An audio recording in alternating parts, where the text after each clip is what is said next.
Hello everyone, PSC में DC. आज हम लोग protection of women from domestic violence act 2005 का जो है उसको हम लोग डिटेल में देखेंगे। सीजीपीएससी मेंस पेपर 7 पार्ट 1 के लिए। तो देखो सबसे क्या है, obviously main aim is to protect women from domestic violence और provide speedy relief and justice. जल्दी जल्दी उनके जो भी मैटर्स हैं उनको शॉर्ट आउट करना, उनको जस्टिस प्रोवाइड करना। Ensure a women right to live with dignity and safety in her home. उनके होम में, उनके वर्क प्लेस में उनको सेफ्टी और डिग्निटी के साथ रहना।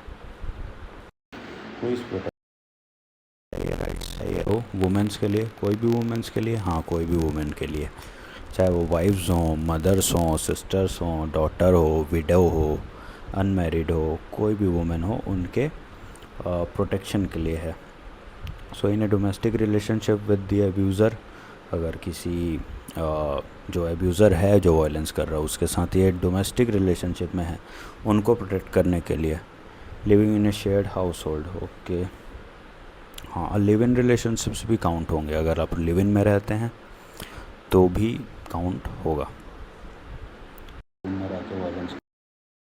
शादी नहीं।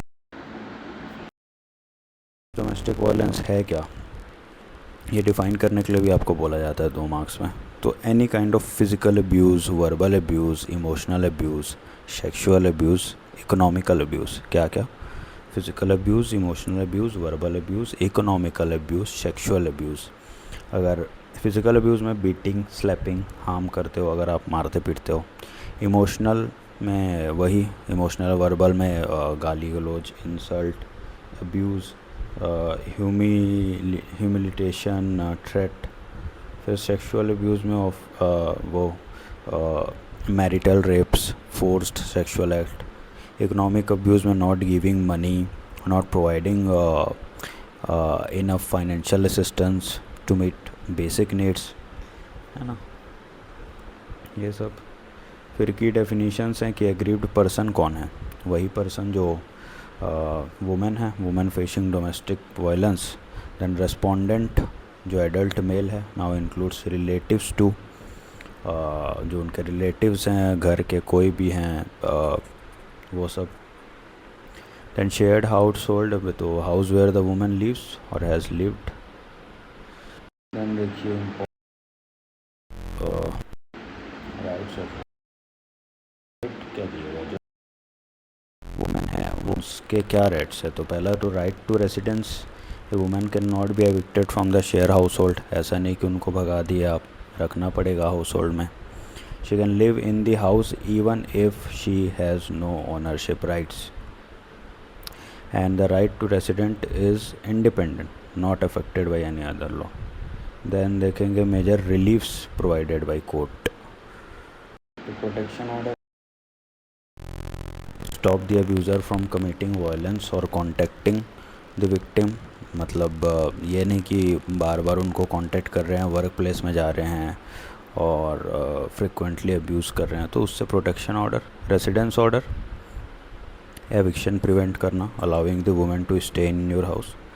देन मॉनिटरी रिलीफ प्रोवाइड करना उनके खर्चे चलाने के लिए, उनके मेडिकल एक्सपेंसेस, उनके कॉस्ट ऑफ लिविंग। फिर कस्टडी ऑर्डर, जो टेम्प्रेरी कस्टडी जैसे चिल्ड्रन की होती है कस्टडी, तो उनकी कस्टडी के लिए ऑर्डर। और कंपनसेशन, अगर मेंटल और फिज़िकल टॉर्चर किया गया है तो कंपनसेशन देना पड़ेगा। देन रोल ऑफ अथॉरिटीज़, तो अथॉरिटीज़ के क्या रोल हैं। तो protection officers, specially protection officers appoint किए जाते हैं by the government to help the victims, उनके कंप्लेन फाइल करने के लिए, उनको सर्विसेज अवेल करवाने के लिए, उनको उनकी राइट्स बताने के लिए। सर्विस प्रोवाइडर्स, एनजीओ हो गए, मेडिकल फैसिलिटी हो गया, शेल्टर होम्स हो गया, जैसे सखी वन स्टॉप सेंटर है ना, वो इसके अंतर्गत आएगा। Provide support, counselling, assistance. फिर मजिस्ट्रेट है, जो मजिस्ट्रेट होंगे वो डिसाइड करेंगे, केस के डिसीजंस लेंगे और ग्रांट्स जो है, फाइनेंशियल असिस्टेंस जो है वो देंगे। और must try to dispose of case within 60 days. Try करना है कि 60 दिन के अंदर अंदर केस डिस्पोज हो जाए। फाइल कैसे करेंगे आप कंप्लीट? ऑफ कोर्स आप नहीं, अगर डोमेस्टिक वायलेंस किसी के साथ हुआ है तो फाइल कैसे? फर्स्ट ऑफ सर ये इसकी साइट है, वहाँ पर आप जा सकते हैं। मिनिस्ट्री भी है, प्रोटेक्शन ऑफ मतलब वुमेन एंड चाइल्ड मिनिस्ट्री जो है, वहाँ से भी। फिर file directly to the magistrate, directly magistrate में जाकर फाइल कर सकते हैं।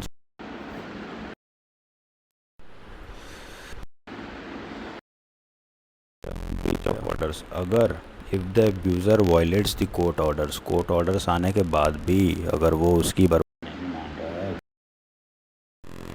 तो 1 साल तक की जेल हो सकती है, हो सकता है। इम्पॉर्टेंट फीचर्स क्या है कि ये एक्ट इम्पॉर्टेंट क्यों है? क्योंकि दोनों इसकी प्रोवाइड कर रहे हैं। क्रिमिनल रेमेडीज़ है, अगर एब्यूज़ हुआ है तो उसके लिए भी सॉल्यूशन है।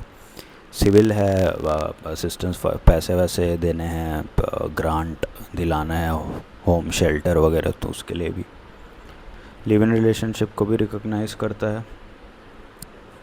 इकोनॉमिक, इमोशनल, सेक्सुअल अब्यूज़, सारी चीज़ें कवर्ड हैं। फोकस ऑन क्विक रिलीफ, सिर्फ पनिशमेंट ना दे के इसको एक एग्ज़ाम्पल की तरह सेट करना, इसको ओवरऑल सोसाइटी से एबॉलिश करना। Ensure the right of women to live with dignity and safety. So that's all. इसका कुछ लिमिटेशंस भी हो सकते हैं, जैसे कि misuse of the power. कुछ वुमेन्स होती हैं जो डोमेस्टिक वायलेंस एक्ट का मिस यूज़ करती हैं, उनके साथ वायलेंस नहीं हुआ है तो भी दे विल प्रिटेंड कि दे आर विक्टिम्स, राइट। और अभी आप देख भी रहे हैं बहुत सारे मेल्स हैं जो हस्बैंड्स हैं और वो सुसाइड करते हैं अपने वाइफ्स के प्रेशर में आके। सो इसका मिसयूज़ भी बहुत होता है। सो दैट्स ऑल। एग्ज़ाम के लिए आपके इतना इम्पोर्टेंट था। Thank you.